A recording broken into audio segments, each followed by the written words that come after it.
Good morning, student. Today we are going to discuss another important topic of chemical kinetics, that is zero order of reaction and its derivation. Let me introduce first. I am Hemant, PGT chemistry teacher. तो heading लिख दो बेटा, zero order of reaction. Zero order of reaction basically होती क्या है? वो chemical reaction जिसका rate of reaction जो है वो रिएक्टेंट की कंसंट्रेशन के ऊपर इंडिपेंडेंट हो, उनको हम क्या बोलते हैं? Zero order of reaction. इनका ऑर्डर ऑफ रिएक्शन क्या है? जीरो होता है. मतलब क्या बेटा, यहाँ पे अगर बात करूँ मैं कि दोज केमिकल रिएक्शन, सिंपल सी डेफिनेशन लिखो तो those chemical reaction in which rate of reaction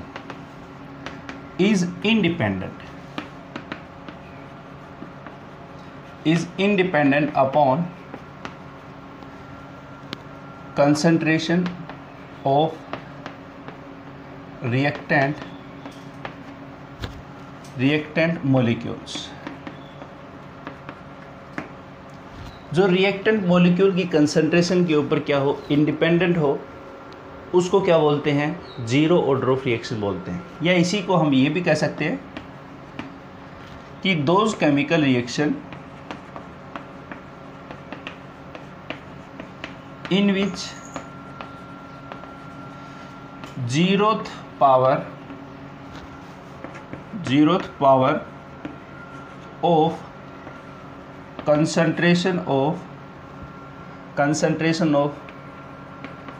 reactant known as zero order of reaction. Simple भाषा में इसका कहने का अर्थ क्या है बेटा, कि वो ऑर्डर ऑफ रिएक्शन जिसका रेट जो है वो क्या हो, रिएक्टेंट की कंसंट्रेशन के ऊपर इंडिपेंडेंट हो. मतलब आपने रिएक्टेंट कितना लिया है, 10 लीटर लिया है, 15 लीटर लिया है, वो उसके ऊपर डिपेंड नहीं करेगा. उसको क्या बोलते हैं? जीरो ऑर्डर ऑफ रिएक्शन बोलते हैं. ठीक है, सबसे पहले इसकी डेफिनेशन लिख दो. अब बात करते हैं इसका डेरिवेशन क्या होगा. फटाफट इसकी डेफिनेशन लिखो बेटा. बात करते हैं इसका डेरिवेशन. डेरिवेशन कैसा होता है, इसके ग्राफ क्या है? ग्राफ आपके इम्पोर्टेंट है. चलिए बात करते हैं. यहाँ पे आपका ये रिएक्टेंट है जो कि आपका प्रोडक्ट दे रहा है. ठीक है, रिएक्टेंट जो प्रोडक्ट में चेंज हो रहा है, जैसे आपका दूध है, मिल्क है, वो कर्ड में क्या होता है? चेंज होता है. उसके अंदर जैसे हम लैक्टोबैसिलस बैक्टीरिया डाल देते हैं, या कोई भी रिएक्शन केमिकल चेंज हो रहा है जिसमें आपका रिएक्टेंट प्रोडक्ट में चेंज हो रहा है. जब T = 0 होगा तो इसकी कंसंट्रेशन जो होगी वो क्या होगी? फिक्स होगी. मतलब उसकी कंसंट्रेशन ही होगी, रिएक्टेंट की कंसंट्रेशन ही होगी आपकी, जबकि प्रोडक्ट की कंसंट्रेशन क्या होगी? 0 होगी. ये जो अमाउंट है A, वो क्या है? फिक्स है. आपने दूध लिया है 10 लीटर, वो भी क्या है? फिक्स है. ठीक है, इस अमाउंट को मैं क्या मान लेता हूँ? A मान लेता हूँ, स्मॉल a. जैसे जैसे आपका ये टाइम बीतता जाएगा तो रिएक्टेंट जो है वो डिकम्पोज होता जाएगा प्रोडक्ट के अंदर. तो डिग्री ऑफ डिसोसिएशन जो है यहाँ पे चेंज आपका कितना है, वो मान लेते हैं x है, जो कि आपका प्रोडक्ट के अंदर चेंज हो रहा है. सपोज कीजिए 100 मोल है और 100 मोल में से 20 मोल इसके यहाँ पे प्रोडक्ट में चेंज हो चुके हैं. तो यहाँ पे कितने बचेंगे बेटा? आपके 80 मोल्स बचेंगे. तो यहाँ पे हम क्या लिख देंगे? a - x लिख देंगे. आ रही बात समझ? जैसे सपोज कीजिए इसके मोल थे शुरू में 100, 20 मोल यहाँ पे प्रोडक्ट में चेंज होगी, तो यहाँ पे कितने बचेंगे? 100 - 20 मतलब 80 बचेंगे. ऐसे ही करोगे. ये होता है आपका चेंजमेंट. अब मैं यहाँ पे अब आगे देखिए, दोनों का जो डेरिवेशन है बिल्कुल सेम चलाएंगे. आपका जीरो ऑर्डर ऑफ रिएक्शन और फर्स्ट ऑर्डर रिएक्शन. ठीक है, देखिए अब हमें पता है कि जो रेट है वो रेट क्या होता है आपका? यहाँ पे A - x. यही आपकी कंसंट्रेशन है, इसकी डायरेक्टली प्रोपोर्शनल है. लॉ ऑफ मास एक्शन के क्या होता है कि आपका जो रेट होता है वो किसके डायरेक्टली प्रोपोर्शनल होता है? कंसंट्रेशन के डायरेक्टली प्रोपोर्शनल होता है. तो यहाँ पे इसकी पावर क्या है, ऑर्डर ऑफ रिएक्शन। कैसी आपकी ऑर्डर ऑफ रिएक्शन है, 0 के लिए 0 हो जाएगा, फर्स्ट के लिए फर्स्ट ऑर्डर हो जाएगा, सेकंड ऑर्डर ऑफ रिएक्शन तो सेकंड हो जाएगा, थर्ड है तो थर्ड ऑर्डर ऑफ रिएक्शन हो जाएगा। रेट क्या आपका, ये चेंज है, रिएक्टेंट का है, और हमें पता है रिएक्टेंट का जो कंसंट्रेशन दिखाते हैं प्लस माइनस dC अपॉन में dt, यही तो होता है आपका। जो पॉजिटिव होता है वो किसका होता था बेटा, प्रोडक्ट का होता था, जबकि नेगेटिव जो होता था वो किसका होता था, रिएक्टेंट का होता है, चेंज में विद रिस्पेक्ट टू टाइम के। ठीक है, जो रेट है वो आपका क्या है, माइनस अपन लगाएंगे रिएक्टेंट के केस में, और यहाँ पे डी जो चेंज हो रहा है वो किसका, रिएक्टेंट का हो रहा है, तो यहाँ पे a माइनस एक्स अपॉन में dt, ये आपका क्या है, रेट है बेटा। Directly proportional a minus x, ये आपकी कंसंट्रेशन है जो कि आपकी चेंजमेंट है आपके इसके कारण, यहाँ पे रेट जो है। और ऑर्डर ऑफ रिएक्शन किसकी बात कर रहे हैं, 0 ऑर्डर ऑफ रिएक्शन की बात कर रहे हैं, तो यहाँ पे क्या आ जाएगा बेटा, 0 आ जाएगा। ठीक है, अगर फर्स्ट ऑर्डर की बात करते तो फर्स्ट यहाँ पे आ जाता, बिल्कुल यहाँ पे ये सेम रहता। अब मैं यहाँ पे अगर कहूँ, अब देखिए बेटा, अब मेरे को पता है कि किसी की भी पावर मैं कर दूँ, जैसे 100 है, उसकी पावर अगर 0 तो वो 1 होता है, x की पावर 0 हो तो वो भी आपका 1 होगा, और a माइनस एक्स इसकी पावर अगर 0 हो तो वो भी आपका क्या है, 1 है। ये प्रॉपर्टी होती है आपकी। तो यहाँ पे अगर मैं इसका डिफ्रेंशिएशन करूँ तो डिफ्रेंशिएशन में ये a जो है वो आपका क्या है, कांस्टेंट है, हाँ या ना, और कांस्टेंट होगा तो उसका जो डिफ्रेंशिएशन होगा क्या होगा, 0 होगा। तो यहाँ पे 0 अगर होगा तो यहाँ पे आपका क्या बचेगा, अगर इसका डिफ्रेंशिएशन करेंगे तो यहाँ पे minus D a minus x upon में dt, इसका जो डिफ्रेंशिएशन है वो क्या आएगा आपका, dx अपॉन में dt, क्योंकि इसका जो डिफ्रेंशिएशन वो कैसा हो जाएगा, 0 हो जाएगा। कांस्टेंट का डिफ्रेंशिएशन क्या होता है, 0 होता है। ठीक है, बायो मैथ वालों को तो पता है ये बात, बायो वालों को थोड़ा सा आपको यहाँ पे बता रहा हूँ बेटा। ठीक है, चलिए अब यहाँ पे dx अपॉन में dt, और डायरेक्टली प्रोपोर्शनल को हटाऊंगा तो बेटा क्या आ जाएगा, कांस्टेंट आ जाएगा, रेट कांस्टेंट, और इज इक्वल टू यहाँ पे a माइनस एक्स, आपका यहाँ किसी की पावर 0 होती है वो आपकी क्या होती है, 1 होता है। तो मतलब dx अपॉन में dt, ये क्या है, रेट है, ये क्या बेटा, रेट। पहला ग्राफ यहाँ पे ये होगा कि अगर यहाँ पे अगर आपको पूछ ले कि रेट और कंसंट्रेशन में कैसा ग्राफ बनेगा, कंसंट्रेशन में और रेट में कैसा ग्राफ बनेगा, तो हमें पता है रेट जो है वो कंसंट्रेशन की क्या है, इंडिपेंडेंट है, इंडिपेंडेंट ही है, क्योंकि इसकी डेफिनेशन अपन ने लिखी थी कि रेट ऑफ रिएक्शन वो केमिकल रिएक्शन जिसका रेट ऑफ रिएक्शन क्या हो, इंडिपेंडेंट हो कंसंट्रेशन की। मतलब किसकी कंसंट्रेशन पे इंडिपेंडेंट हो रहा है, आपका रिएक्टेंट की कंसंट्रेशन के ऊपर इंडिपेंडेंट हो रहा है। तो यहाँ पे इंडिपेंडेंट है तो ये क्या हो जाएगा, आपका ग्राफ ये बनेगा, हाँ या ना। ठीक है, अब यहाँ पे ये जो ग्राफ बना है वो यहाँ पे क्या है आपका, इसके ऊपर इंडिपेंडेंट है। तो पहला ग्राफ आपन ने देख लिया कि रेट और कंसंट्रेशन, अगर ये ग्राफ ऐसा दे देता आपको एग्जाम में तो ये ग्राफ किसका है, 0 ऑर्डर ऑफ रिएक्शन का है। ठीक है, दूसरी बात आपको ये कहेगा कि derive the 0 order of reaction up to derivation form. Derivation form आपकी ये होती है, तो ये आपकी क्या है, ये जो इक्वेशन है वो आपकी क्या है, डिफरेंशियल फॉर्म है। ठीक है, differential form of 0 order of reaction, 0 order of reaction. ठीक है, क्योंकि वो आपको कहता है बार बार कि 0 ऑर्डर ऑफ रिएक्शन को डिफरेंशियल फॉर्म तक निकालिए, 0 ऑर्डर ऑफ रिएक्शन को इंटीग्रेटेड फॉर्म तक निकालिए, और अलग अलग आपको यहाँ पे ग्राफ से रिलेटेड क्वेश्चन पूछता है, न्यूमेरिकल तो आते ही आते हैं। एक बार फटाफट इसको राइट डाउन करिए एक बार। चलिए बेटा, यहाँ तक अपनी बात हो चुकी थी कि dx अपॉन में क्या है, dt, और इजिकल टू है k। अब मेरे को ओवरऑल चेंज अगर देखना है तो ओवरऑल चेंज के लिए मैं क्या करता हूँ, इंटीग्रेशन लिखता हूँ। तो यहाँ पे मैं क्या करूँगा, for take integration, take integration किसके लिए ले रहे हैं इंटीग्रेशन, फॉर ओवरऑल चेंज के लिए, for overall change. Overall change के लिए हम ये देख रहे हैं कि रिएक्शन आपकी यहाँ से यहाँ पे कितना चेंज हुआ, तो उसके लिए हम क्या करते हैं, आपकी इंटीग्रेशन लेते हैं। ठीक है, इंटीग्रेशन लेंगे तो dx, और यहाँ पे इस इक्वेशन को मैं ऐसे लिख सकता हूँ, dx is equal to k और dt। ठीक है, जो dx अपॉन में dt है वो आपका क्या है, रेट है। ठीक है बेटा, के आपका क्या है, कांस्टेंट है। कांस्टेंट क्या है, रेट कांस्टेंट।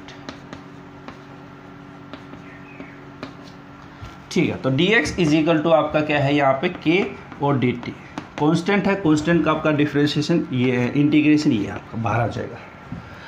तो dx का डिफरेंशिएशन इंटीग्रेशन क्या होगा बेटा, x is equal to k और t। अगर कोई लिमिट नहीं लगाते, अगर इंटीग्रेशन के अगर ऊपर लिमिट नहीं लगा रखी कुछ ऐसे, तो इंटीग्रेशन के ऊपर अगर लिमिट नहीं लगाते हैं तो वहाँ पे प्लस में c आ जाता है। ये प्लस c क्या बेटा, इंटीग्रेशन कांस्टेंट होता है। ये क्या आपका इंटीग्रेशन कांस्टेंट है। ठीक है बेटा, इंटीग्रेशन कांस्टेंट। यहाँ पे इक्वेशन क्या बनी, मैंने आपको पिछले लेक्चर में बताया था। ये इक्वेशन आपकी बनी y is equal to mx plus में c। ठीक है, इक्वेशन है आपकी y is equal to mx plus में c।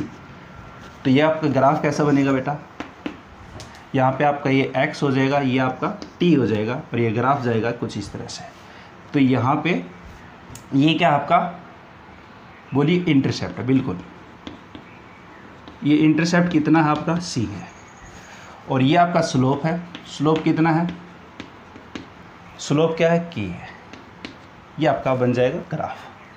पिछली क्लास में मैंने ग्राफ से रिलेटेड बता दिया था। स्टैंडर्ड जो ग्राफ आपके केमिकल काइनेटिक्स में आएंगे वो मैंने आपको बता दिया था। अगर वीडियो नहीं देखे बेटा उसको देख लेना जाके, ठीक है ना। चलिए अब आगे बात करूँ मैं इस पर, फटाफट इसको राइट डाउन करो एक बार। ठीक है बेटा, यहाँ पे इतनी बात समझ में आएगी। अब देखिए आगे चलते हैं। तो अपनी इक्वेशन है x इज इक्वल टू के टी प्लस में c। ये इक्वेशन आपकी बनी है।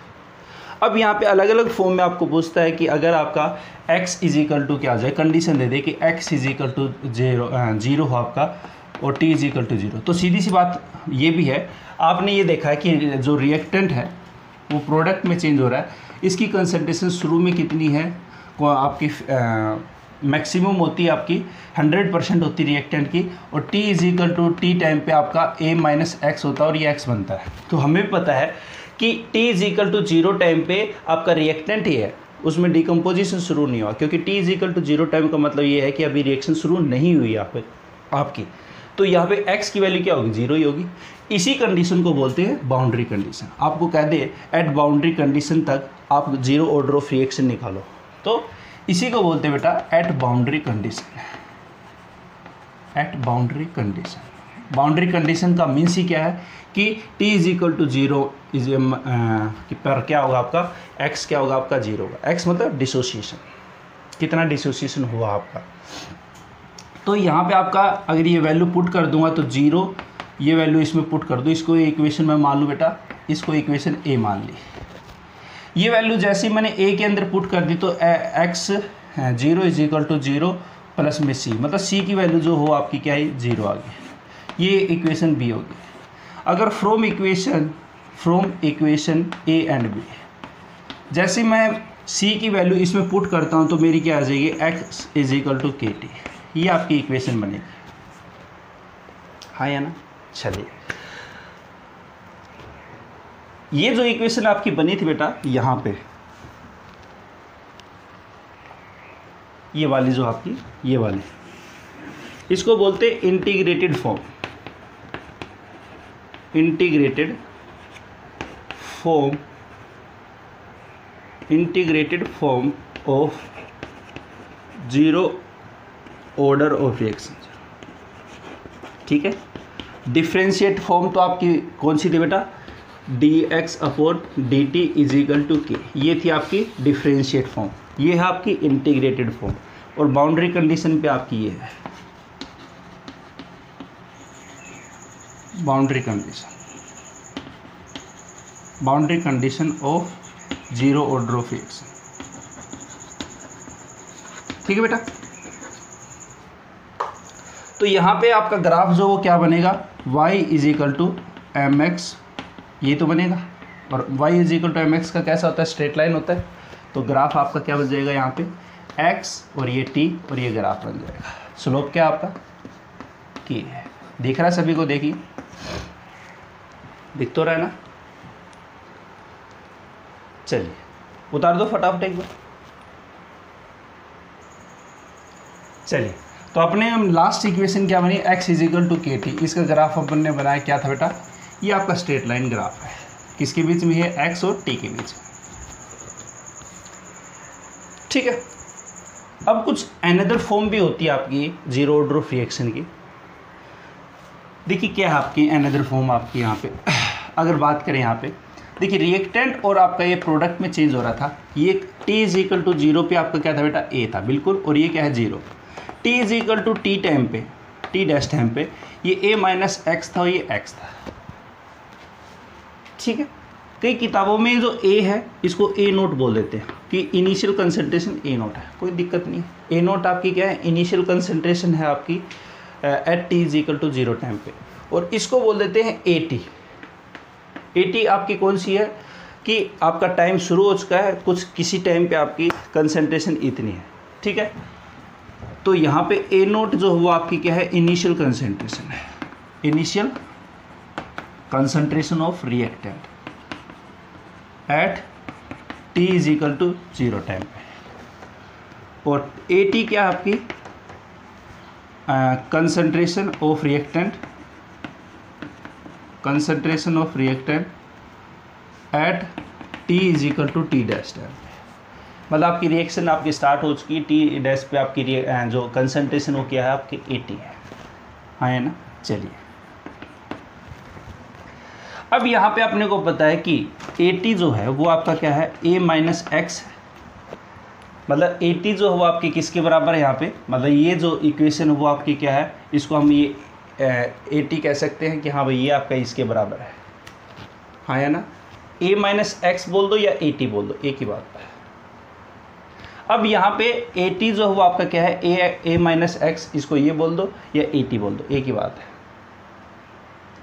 अब यहाँ पे x की वैल्यू आपने निकाल रखी ये वाले, तो यहाँ पे इसको मैं मान लेता हूँ c इक्वेशन, और आपकी x इज इक्वल टू के टी है, जो कि अपन ने पीछे निकाली थी ये आपकी d इक्वेशन। ठीक है, जो a है वो आपका a नोट है बिल्कुल, तो इसको मैं ये भी लिख सकता हूँ यहाँ पे। तो इसमें मैं इसको ऐसे करता हूँ, जो at है वो आपका a नोट माइनस एक्स, इसको मानता हूँ c, और x इज इक्वल टू के टी है वो आपका क्या हो गया d। तो ये जो x की वैल्यू मैं इसमें पुट कर रहा हूँ c में, तो from equation c and d, c और d इक्वेशन से अपने को क्या मिलेगा, देखिए from equation c and d, ये जैसे ही वैल्यू पुट करूंगा तो आपका क्या बनेगा बेटा, at is equal to a naught minus में आपका के टी है। यही इक्वेशन आपकी एनसीईआरटी में क्या है, R T is equal to R naught minus में आपका के टी है। आर से डिनोट कर रखा आपका यहाँ पे एनसीईआरटी में, आप देख लेना इसमें। और यहाँ पे ये इक्वेशन आपकी क्या बनी बेटा, y इज इक्वल टू, बोलिए ये आपका इंटरसेप्ट है c, और ये माइनस एम एक्स, मतलब y is equal to minus M X plus C. इसका ग्राफ क्या बताया था मैंने, आपका ग्राफ यही तो था, क्योंकि नेगेटिव आपका क्या स्लोप है।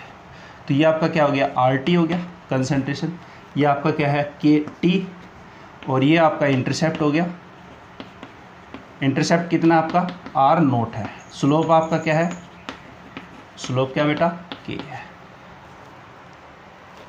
ठीक है, ये आपकी अनदर इक्वेशन है। यहाँ पे अपन ने ग्राफ देख ली जितने भी थे, ये जीरो ऑर्डर ऑफ रिएक्शन से रिलेटेड जितना भी आपका डेरिवेशन पोर्शन था ये ख़त्म हो चुका है। अब बात करते हैं इसका हाफ लाइफ क्या होती है। ठीक है, फटाफट इसको राइट डाउन करो। अब बात करते हैं half life of zero order of reaction क्या है। हाफ लाइफ का मीन्स क्या होता है बेटा, जैसे आपके पास 100 रुपये हैं, उसके आधे कितने होगी 50 रुपये, वो 50 रुपये आपके ख़त्म हो जाए, मतलब आपने 100 में से 50 रुपये ख़त्म कर दिए, उस टाइम कितनी देर में ख़त्म किया आपने, 1 घंटे में, तो वो 1 घंटा आपका हाफ लाइफ है।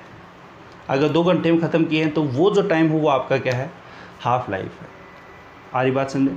जैसे आपके पास सपोज कीजिए 2 लीटर दूध है, आप उसको यूज़ करते गए पीते गए, जैसे भी आपने सपोज कीजिए 1 लीटर दूध तक आते आते उसको आधे घंटे में ख़त्म किया उसको। ठीक है, आधे घंटे तक आपने उसको दूध को पिया, तो आधे घंटे तक आपका ये जो टाइम है वो आपका क्या है, हाफ लाइफ है। इसको क्या बोलते हैं, हाफ लाइफ। हाँ है ना, हाफ लाइफ वो आपका होता है बेसिकली, वो टाइम पीरियड होता है जिसमें जो आपकी रिएक्टेंट की कंसंट्रेशन है इनिशियल रिएक्टेंट के कंसंट्रेशन है मतलब रिएक्टेंट कंसंट्रेशन ऑफ रिएक्टेंट जो है आपका वो इनिशियल कंसंट्रेशन से आधी हो जाती है, उसको बोलते हैं हाफ लाइफ। पहले एक बार इसको उतार दो फटाफट, फिर अपन हाफ लाइफ की बात करते हैं। चलिए पहले अपन बात करते हैं हाफ लाइफ। हाफ लाइफ बोलते हैं इसको, हाफ लाइफ टाइम बोलते हैं, या इसी को हाफ लाइफ पीरियड भी बोलते हैं। ठीक है, शॉर्ट फॉर्म में हाफ लाइफ बोलते हैं। इसको डिनोट किससे करते हैं बेटा, ये टी और 1/2 ये आपका होता है।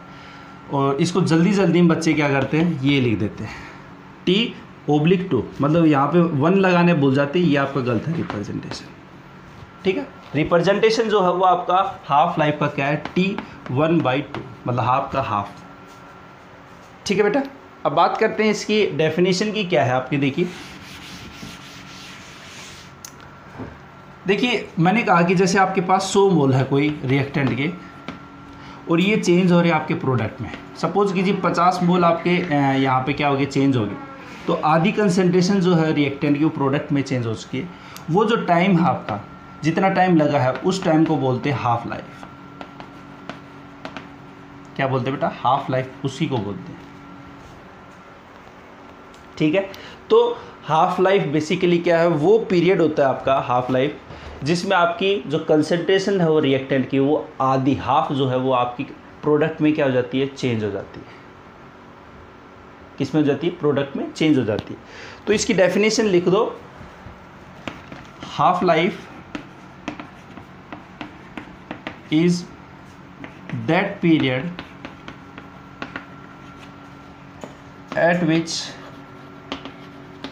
at which half of reactant concentration change into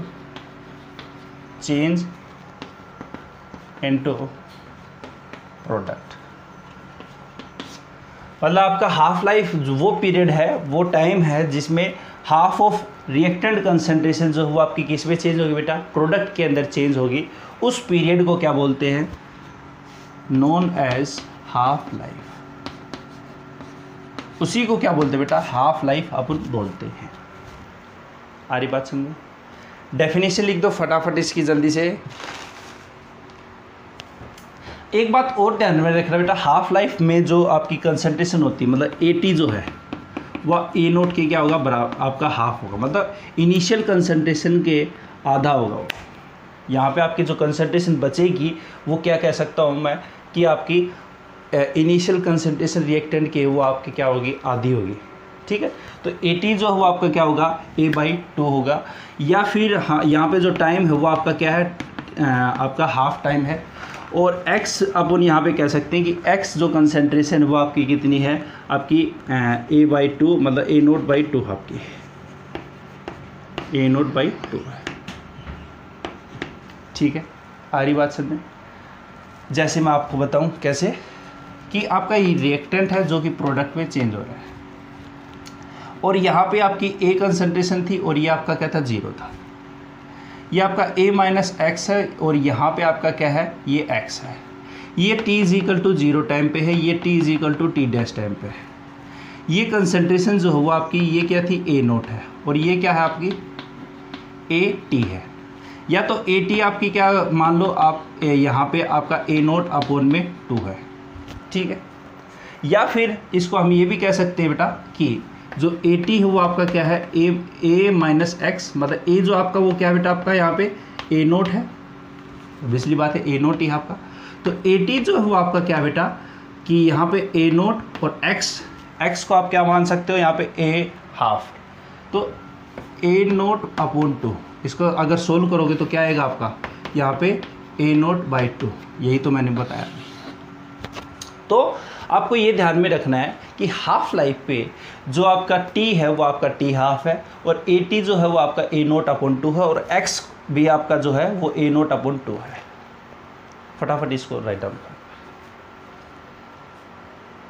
तो देखिए बेटा, हाफ लाइफ की आपकी जो एनसीईआरटी में डेफिनेशन दे रखी है वो क्या देखिए, half life of a reaction is that time, वो टाइम आपका in which the concentration of reactant is reduce to 1/2, आपकी आधी हाफ जो है वो आपकी किस में चेंज हो जाएगा, 1/2 of its initial concentration. Initial concentration आपकी ए नोट है, उसकी आधी हो जाए, मतलब रिएक्टेंट जो हुआ आपका क्या हो जाए बेटा, प्रोडक्ट में चेंज हो जाए। यहाँ पे आपकी जो कंसंट्रेशन है वो आपकी 100 है, जब ये 0 है, ये जब 50 आपकी बचेगी, वो जो टाइम होगा आपका, वो टाइम आपका क्या कहलाएगा बेटा, T½ कहलाएगा। ठीक है, आपकी ये बात बता रहा है यहाँ पे। अब बात करते हैं अपन यहाँ पे जीरो ऑर्डर ऑफ रिएक्शन के लिए हाफ लाइफ। ठीक है, यहाँ पे half life of zero order of reaction आपका यहाँ पे क्या है, देखिए आपका जो AT है वो आपका क्या था, A0, और यहाँ पे आपका था माइनस, और ये क्या था, KT। यही इक्वेशन थी आपकी। ओके, यहाँ पे आपका देखिए मैंने आपको बताया कि हाफ लाइफ पे आपका क्या है कि AT जो होगा वो क्या होगा, A0/2 होगा। तो यहाँ पे A0/2 is equal to A0 minus KT, यही इक्वेशन होगी आपकी। ये वैल्यू इसमें पुट कर दूंगा मैं AT की, तो आपकी यही इक्वेशन बनेगी। और ये इस साइड आएगा तो आपका A0/2 माइनस में A0, और ये इज इक्वल टू KT। तो आपका यहाँ पे क्या बनेगा बेटा, ये आपका minus A0/2 is equal to KT।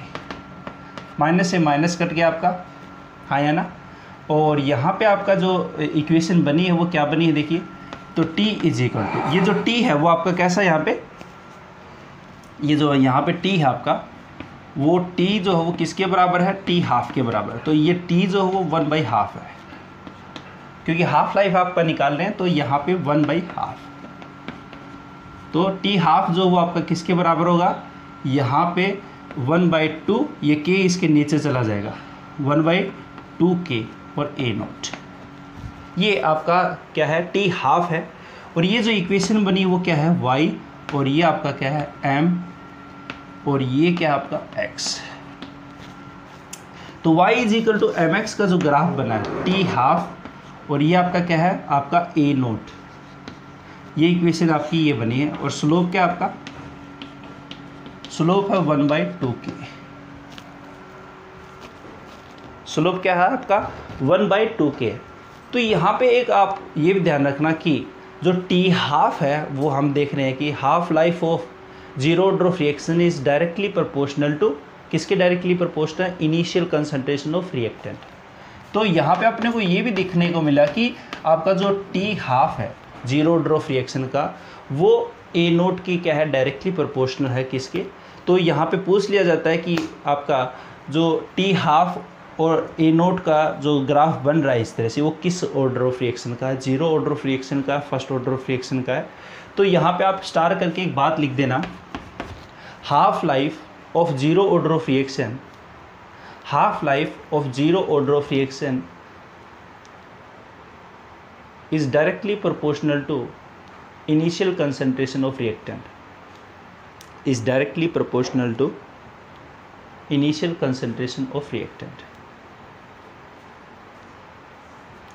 ठीक है बेटा, ये फटाफट लिख दो इसको। अब मैं बात करता हूँ example, zero order of reaction के कुछ एग्जाम्पल की, फटाफट इसको लिखो। इसके कुछ एग्जाम्पल्स हैं यहाँ पे बेटा, देखिए पहला है आपका एग्जांपल है डिकम्पोजिशन ऑफ आपका यहाँ पे गैसियस अमोनिया। ये गैसियस अमोनिया आपका यहाँ पे प्लेटिनम सरफेस पे अपन लेते हैं और इसको हीट करते हैं, तो आपका N2 और H2 आपकी गैस निकलती है। यहाँ पे जो आपका ये रेट होगा वो क्या होगा, आपका रेट जो है वो आपका NH3 के ऊपर इंडिपेंडेंट होगा। ठीक है, इसी तरह से आपका HI की कंसनट्रेशन के ऊपर क्या होगा, रेट आपका इंडिपेंडेंट होगा।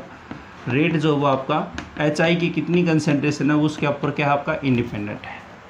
बात करें अगर H2 और Cl2 में, तो आपका यहाँ पे इनकी कंसंट्रेशन के ऊपर इंडिपेंडेंट होता है। जो फॉर्मेशन जो बनता है आपका HCl in presence of H mu, H mu आपका सनलाइट है।